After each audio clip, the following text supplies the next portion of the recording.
Welcome back to another podcast episode of Nourish You with me, Salima Villieu. In this week's reflection, I invite you to explore how the Zen-informed lens of simplicity, presence, and compassionate awareness can help you return to your center stronger, softer, and more connected with the most practical practices of Zen to help in times of unease. This podcast is affectionately called Returning to Strength, Balance, and Grace in Times of Unease Through the Lens of Zen. It follows on from a recent podcast episode that I did where I was speaking about connecting with partners' emotions and connectivity in times of menopause and transition and change. And that podcast was so successful that I wanted to follow the theme of that, as I felt that's what people were wanting to hear more about.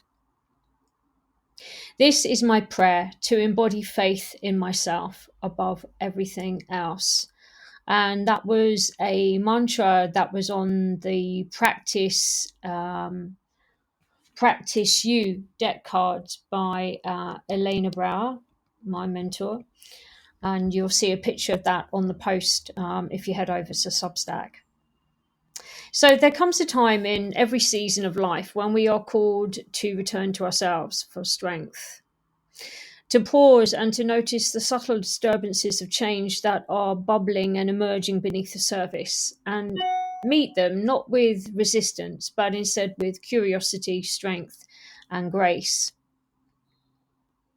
And that's what we're going to be talking about today. So for me personally, over the past few weeks, as I've been preparing for my Pilates assessment and opening space to welcome new collaborations in my teaching and work, I felt the stirrings of change offering me new ways of working that feel more aligned with who I've become. However, at the same time, it hasn't all been smooth sailing. Behind the scenes, I've been navigating some deep challenges, and I've spoken about this previously in some of my other podcasts. So if you haven't checked them out, feel free to. They're free, and maybe they'll help you. So I live alongside someone diagnosed with severe depression without going into too much detail. And it is a quiet and constant weight, a heavy weight. What I found is, for me personally, it takes a great deal of strength to stay grounded for myself, not only for myself, but for my partner. And some days maintaining a hopeful outlook feels like balancing on a tightrope, one breath, one moment at a time, with my mojo nowhere to be seen. And maybe you've experienced this too. Yet in these moments, I'm reminded why my practices matter, because they keep me anchored. They help me stay open, connected, and honest about what I need and what I can offer without losing myself in the process. This being the purity of human nature in its purest form. So, what are practices? What do I mean by that? Well, weirdly, over the last couple of weeks, I've not been able to join in with my Hive cohort collective run by Elena Brower. However, Elena, always one to follow up, dropped me a couple of short emails making her support and nourishing presence felt. One of these was details about our next meet and some preparation for the exploration of our session. Weirdly, it was about revisiting, creating, placing a vision of the future on our altars with tiny items, honoring the past and the future while keeping present in the present to keep our visions and projects alive and visible. I have many of these varied small altars around my home where I go for refuge, strength, and inspiration. And today I was revisiting them. By doing so, I felt the unease slowly ebbing away. And if you head over to the Substack post, you'll see some images there. So let's return to that last word that I used, or that last little sentence. I felt the unease slowly ebbing away. My partner often uses the word unease to describe how he thinks he's feeling. But is unease just another word for being or sitting with not knowing? Unease is a natural part of living, especially in uncertain times. And God knows we've had quite a few of those over the last 5 years, and um, obviously still happening in the world. But from a Zen lens, it's not something to resist, but instead to gently witness. Unease invites us inward, back to breath, back to presence, back to the present moment. We don't overcome it by force, but by softening into what is. So, how can we manifest this overcoming from a physical perspective, or helping from a physical perspective? Well, from a Pilates and a Pilates reformer perspective, on the mat and also on a reformer machine, two Pilates practices that can support this return are footwork exercises to ground and recalibrate through the feet and legs, and a spinal stretch forward, which lengthens the spine, creates space, and helps release held tension. And when paired with conscious breath, these movements become meditations in motion, restoring our center with strength and grace. And weirdly enough, again, on Saturday, I was on a reformer machine and we were doing a lot of footwork on the foot bar. So I'm just saying, it does work, it does help. Mindful communication is also a important facet in dealing with unease. This sense of speaking from stillness, pausing, so you give yourself a chance to really deeply listen to what the other person is saying.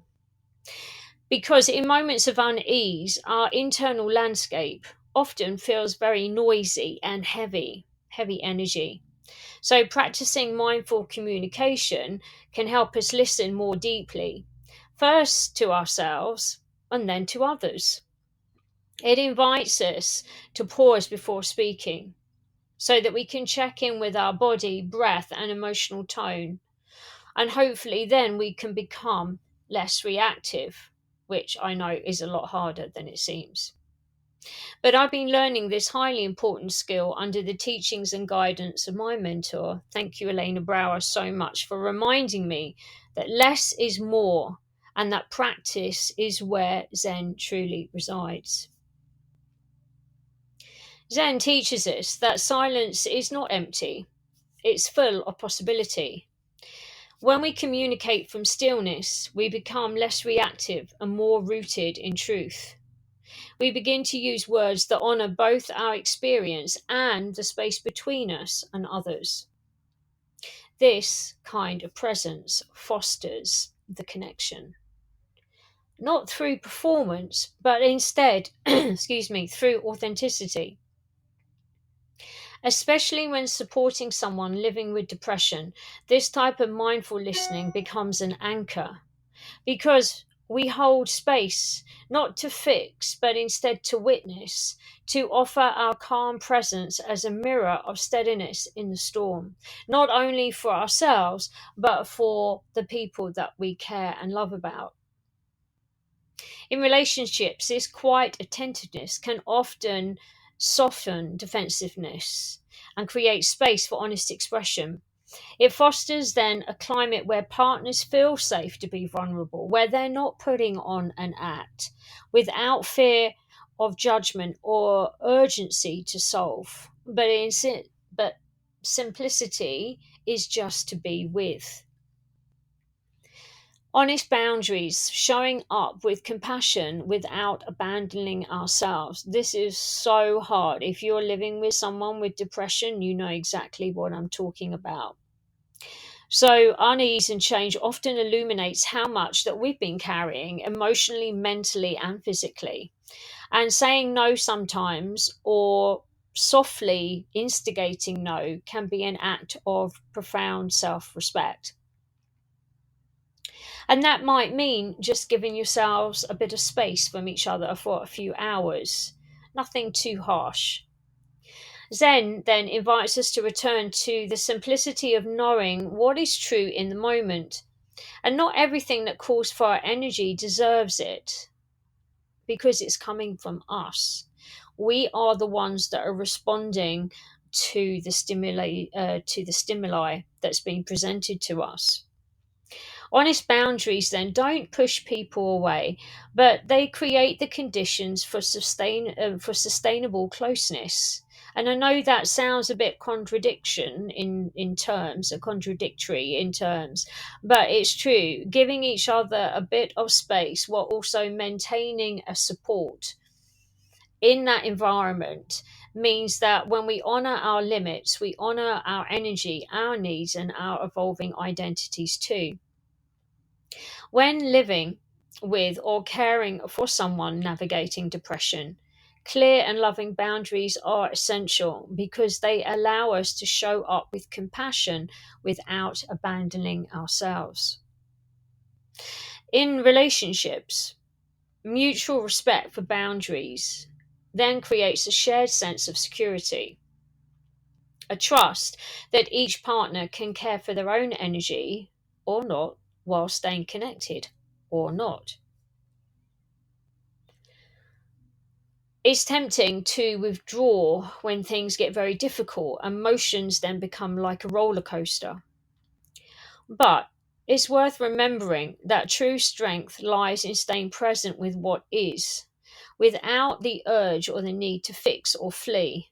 And that is so difficult to stay with what is. I think I might highlight that in the written post. Emotional availability, then, is the capacity to be with the discomfort, both ours and others, while remaining grounded at the same time. From a Zen perspective, the teachings teach us that emotions are not enemies, but they are our teachers. They come and go like the weather, and our job is to breathe, observe, and let them pass. This spacious approach helps us stay connected in our relationships even during challenging times. Supporting a loved one with depression asks us to meet their pain with a quiet steadiness, but not by absorbing it, but by offering our stable presence, our willingness to sit with them in the shadows while rooted in our own light. In intimate partnerships, emotional availability builds a bridge between two inner worlds. It allows space for truth, even when it's messy or uncertain, and creates a fertile ground for deepened connection. Finding your mojo, a Zen perspective. So, when life does feel flat or uncertain, what we often call losing our mojo is really a disconnection from our deeper rhythm. In Zen, this is an invitation, not a failure. And mojo isn't something that we should be chasing, but it's something that arises naturally when we return to presence and simplicity through practices that ignite us. Zen teaches us that energy and inspiration flow best when we are not forcing.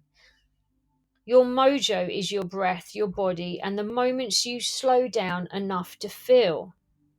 So, here are three Zen prompts to start the inquiry.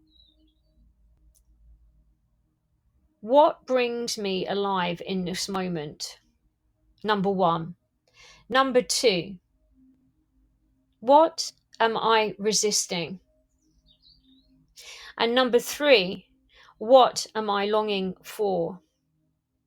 These questions, when asked in stillness, help you reawaken your natural vitality quietly, respectfully, and from the inside out.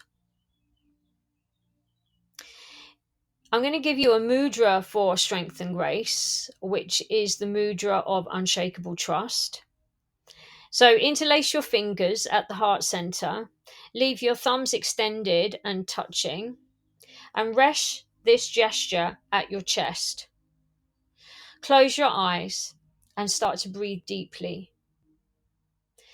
Use it when you need to reclaim your steadiness and inner power. The transliteration from the Sanskrit name for this mudra means diamond or thunderbolt, which symbolizes clarity and indestructibility, offering and confidence. So that's why it softly translates as the mudra of unshakable trust. And this is an affirmation that you can do with that mudra. So I'll just tell you how to do it again. Interlace your fingers at the heart center, leaving the thumbs extended and touching. Rest this gesture at your chest. Close your eyes and breathe deeply. Now, either out loud or quietly, say to yourself, I trust in my strength. I return to grace. I trust in my strength. I return to grace. Now we'll flow into a Zen sitting practice for returning in times of unease, returning to ourselves in times of unease. Find a quiet place and take a comfortable seated position. Of course, you can sit on a cushion or chair. You don't have to be on the floor, but allow the spine to be tall but not rigid. Bring your hands back into that mudra and now rest them gently in your lap. Let your eyes soften to 3/4 of the way closed or close completely. And then begin by simply noticing your breath.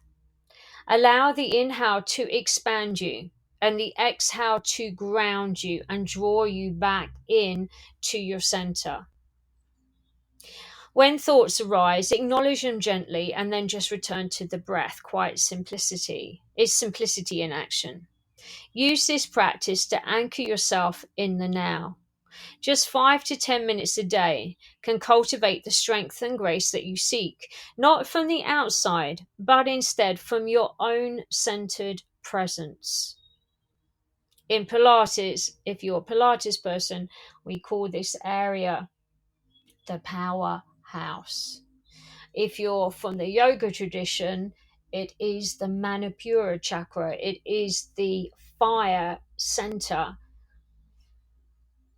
In households affected by depression or emotional overwhelm, this daily ritual can really help.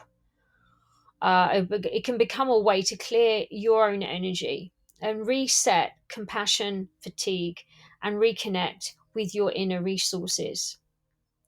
For couples or partners considering sitting together in silent support, no talking, just breathing side by side, this shared stillness becomes a silent vow to be with each other in presence and not performance or judgment.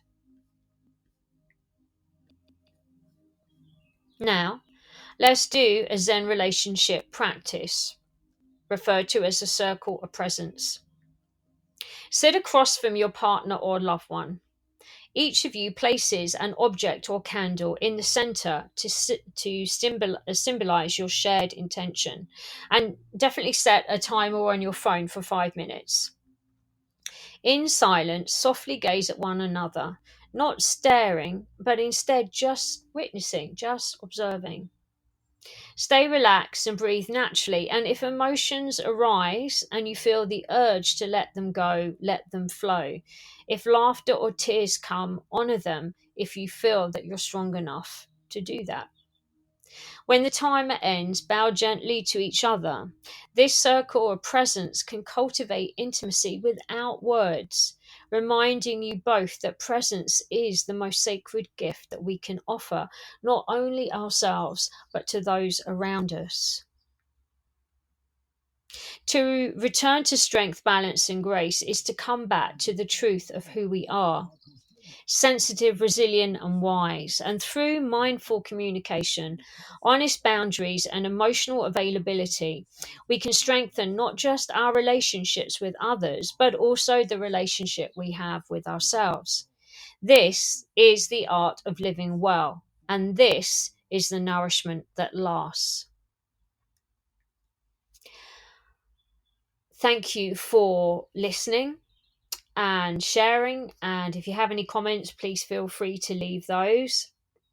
I'd like to hear if you do any of these practices to yourself or with a partner or loved one, and also if you are going through a period of unease or living with someone with depression or suicidal tendencies, or you know someone that is, then please do forward this on, because this really might help with their coping mechanism. As always, everything on my Substack is free. Please feel free to subscribe. There are details on the About page for that. And if you feel that you would like to refer me, do a referral, you can do that too. Recommend me. But with quiet strength, this is me, Salema, really hoping that this podcast and this post today will give you the nourishment that you need in order for you to return back to your strength, balance, and grace in times of unease. Until next time.